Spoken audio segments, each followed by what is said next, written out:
16 new bus routes just rolled out, part of the Queens bus network redesign. The MTA launching the first phase of the project yesterday. It includes changes to nearly 70 other bus routes. Some existing ones were discontinued. The MTA says the goal is to modernize and improve bus service. The second phase of the project is set for August 31st.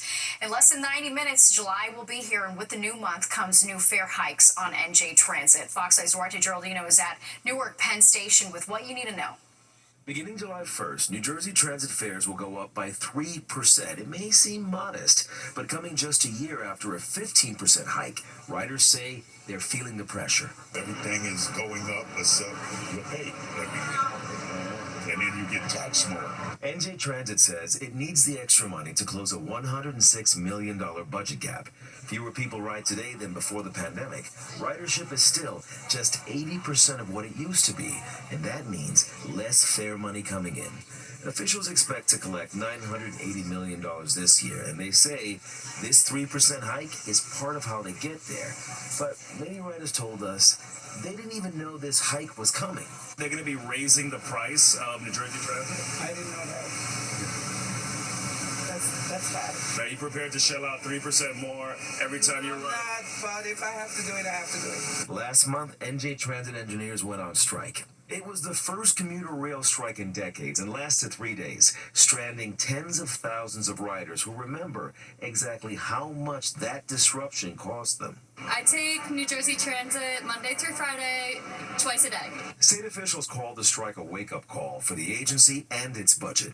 I'm from New Jersey, and trying to get into the city every single day, it's hard, and they're just making it more difficult for us. And this won't be the last fare hike. New Jersey Transit has already approved annual 3% fare hikes, which means if you ride the system every July 1st, expect to pay more. Riders say they're paying more, but not seeing more in return. At Penn Station, Duarte Geraldino, Fox 5 News. Fox 5 reached out to NJ Transit for comment, but the agency has not responded. All right, let's talk basketball now. New Yorkers love the Liberty. Fox 5 is their broadcast home. Now, 3 other U.S. cities are pumped to be the homes of the latest franchises in the league. And 1 year from now, we'll be celebrating America's 250th birthday. So in our latest installment of That Was the News Then, we're showing you how Fox 5 covered the bicentennial back in 1976. We're 1 year away from celebrating America's big 250th birthday, and in the lead up, we're taking a look at how Fox 5 covered the bicentennial, which was 49 years ago this week. Well, these days we seem to spend so much of our time and energy surviving and reacting to the unhappy events and the strife and the conflict in our overcrowded world. But the bicentennial seemed to awaken a certain feeling, a rather dormant spirit that too often seems to be missing from our modern life, and Gabe was one of many who sensed it. Call it patriotism, call it a rebirth of pride, call it whatever you will, but if you mingled with the crowds who watched Opsail and the fireworks yesterday, or came down for a last fling like these people at the South Street Seaport this afternoon, you might have felt what we did, a great sense of joy and well-being. For the first time in many years, New Yorkers of all ages and backgrounds, out in force, celebrating together. It reminded you of a small-town celebration of the 4th of July, an idealized Norman Rockwell tableau, only it wasn't a small-town scene, not with these hundreds of thousands out to see the ships. Young families, older people, in many cases grandparents, parents, children, celebrating together. And if you talked to them, you found they articulated what your eyes were seeing, a patriotic euphoria, bitter, angry, controversial years forgotten, at least for this moment, unity, reborn pride. Are you a patriotic nut? No, not at all. Then what happened to you? We just got caught up in the feeling. I didn't think I was going to care, and then when the day came, there we were. Just felt great. The mood is terrific. The celebration is extraordinary, and people are feeling back like it was 20 years ago. I hope you keep it up.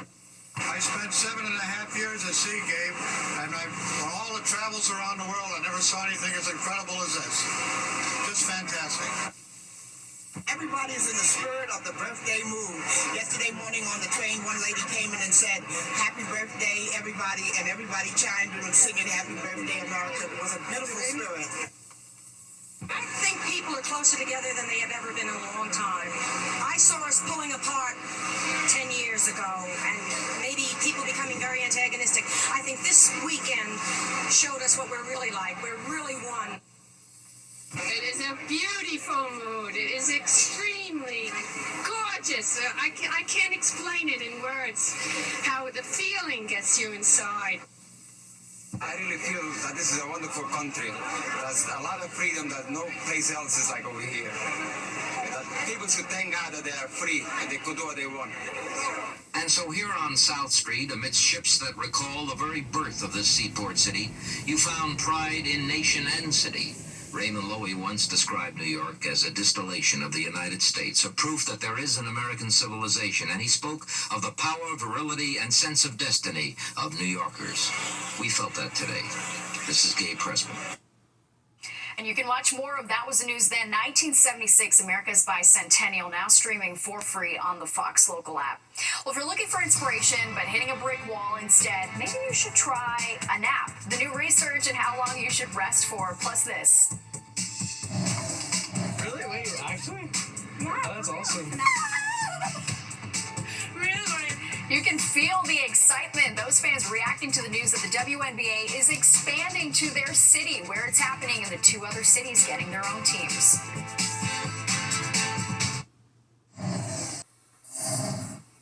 Welcome back. New York loves the Liberty. In fact, you can see them take on the LA Sparks Thursday night at 7 right here on Fox 5. And now 3 new cities are getting in on the WNBA excitement. Fox 5's Jennifer Williams breaks down the new franchises. It's not every day you get to make history, but today we do it 3 times over.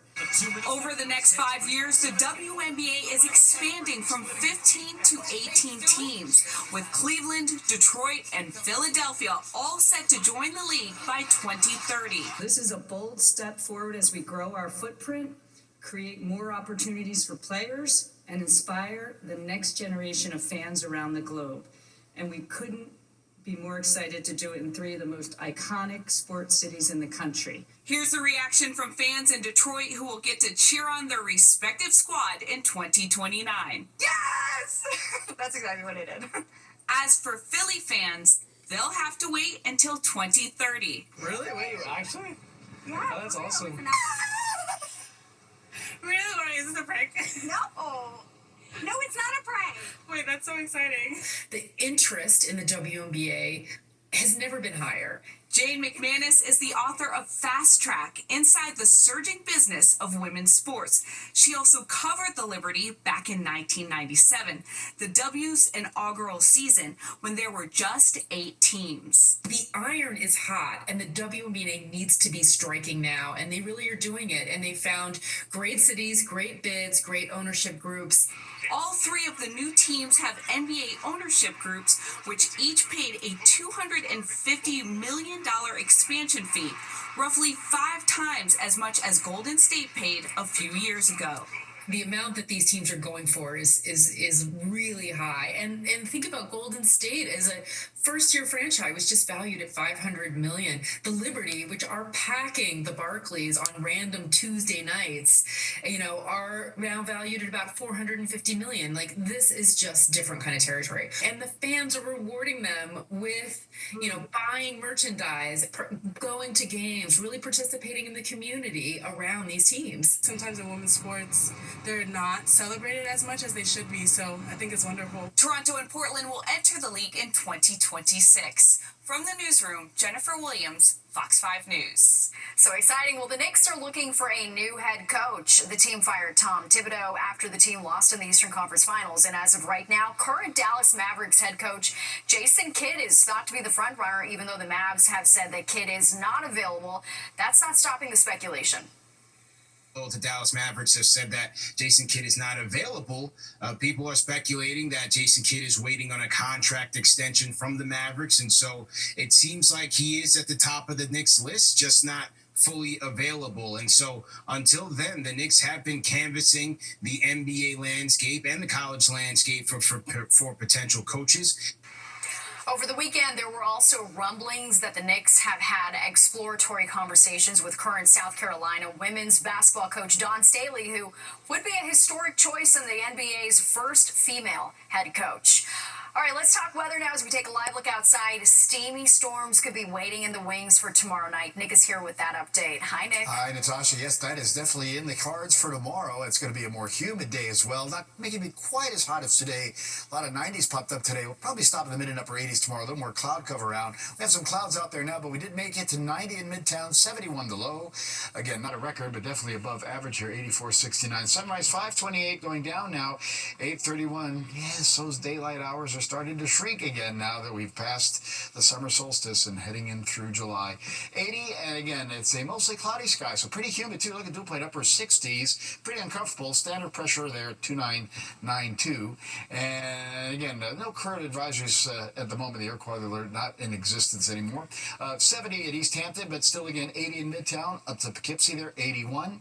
Mid and upper 70s just about everywhere else, as again temperatures are a little bit warmer inland tonight than last night. 2 to as much as 9 degrees, just slightly cooler for the city and near the coast. Again, we do have dew point numbers though that are in the upper 60s to even the lower 70s. That's starting to feel pretty uncomfortable. You've probably noticed that if you've been out tonight, and that humidity is going to increase as we go on into tomorrow. It's either a calm wind or a light wind out of the south that becomes more southwesterly tomorrow. And here's some of those 90s. 93 Newark to Trenton, 90 to Allentown, 91 Sussex up to White Plains and Poughkeepsie at 90 over to Hartford, and then 80s just about everywhere else. And take a look at the wide view. It was a little cooler day. Providence, they're 86. Then we got into the 80-degree range in Boston. Rochester, 88 today. And then we pick up mid-90s there. Philadelphia, Richmond, Virginia, they're 93. So, yeah, summer, July heat. That's about right. Coming up here July 1st tomorrow. 90 Chicago. Look at Raleigh at 97. We're still on the track for some showers and storms tonight. They are weakening as they're moving eastward, but you can see this next batch here now just crossing into central New Jersey. And the wide view is going to show there are still more scattered shower storms. Lots of lightning out there by Harrisburg.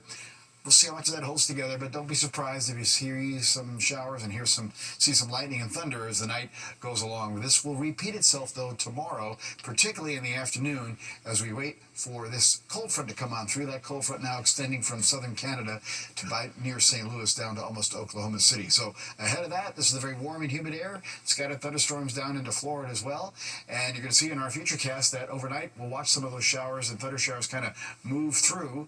Here's tomorrow morning. Again, could be some scattered showers to start. Clouds will then break for some sun. We'll be starting out in the 70s, launching into the mid and upper 80s tomorrow.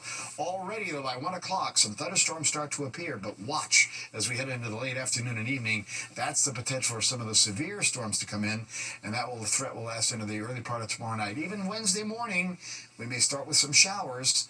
May take a little while to improve by the time we get to the late morning and the afternoon, and we'll be, again, pretty much back into the lower and middle 80s as we head into Wednesday. Boaters wind southwest 10 to 20. Careful, there's a small craft advisory up tomorrow because of 3 to 6 foot waves on the ocean, 1 or less on the sound. Hey, water's up to 69, but look at that UVI, that's 10. It's about as high as it gets around here. That means you're going to burn really quickly. 75 tonight, more humid, a couple of showers or a thunderstorm moving through tomorrow.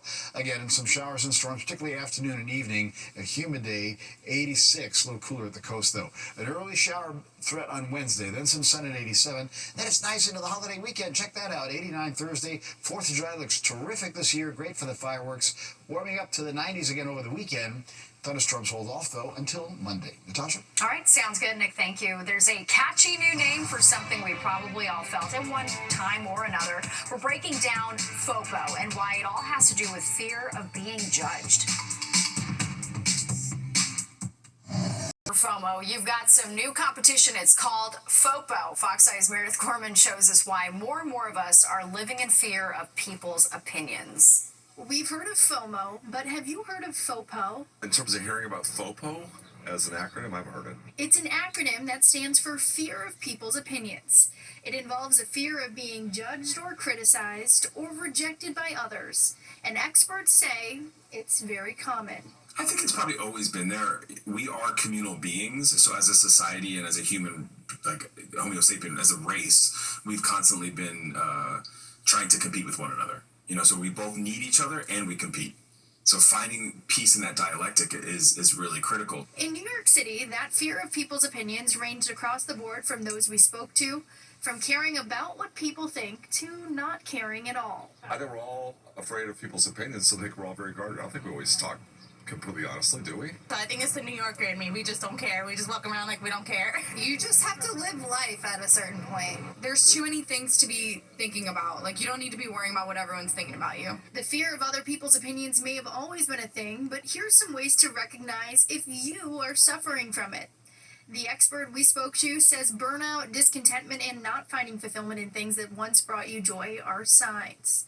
And mindfulness is the first step to getting past it. If there's any kind of fear or judgment, mindfulness is doing what you're doing on purpose in the present moment and without judgment. And so if I am truly living that, that means people are going to have their opinions. And I need to recognize that it's just their opinion, it's their perspective, and really commit to who I am. Meredith Gorman, Fox 5 News.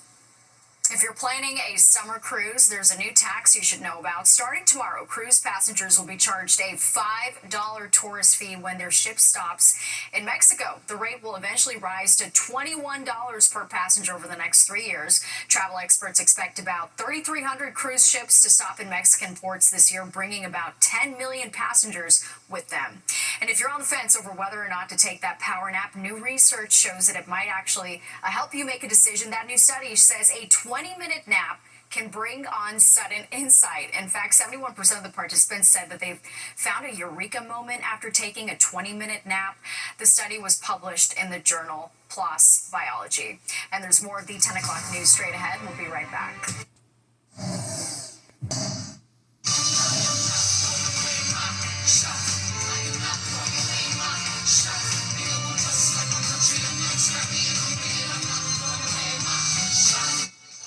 Hamilton and the book that inspired the smash hit musical are set to receive a prestigious honor this fall. The show, along with biographer Ron Chernow, will receive the National Constitution Center's Liberty Medal. Organizers say that the book and musical not only highlighted Alexander Hamilton's life, but the founder's creation of the U.S. Constitution.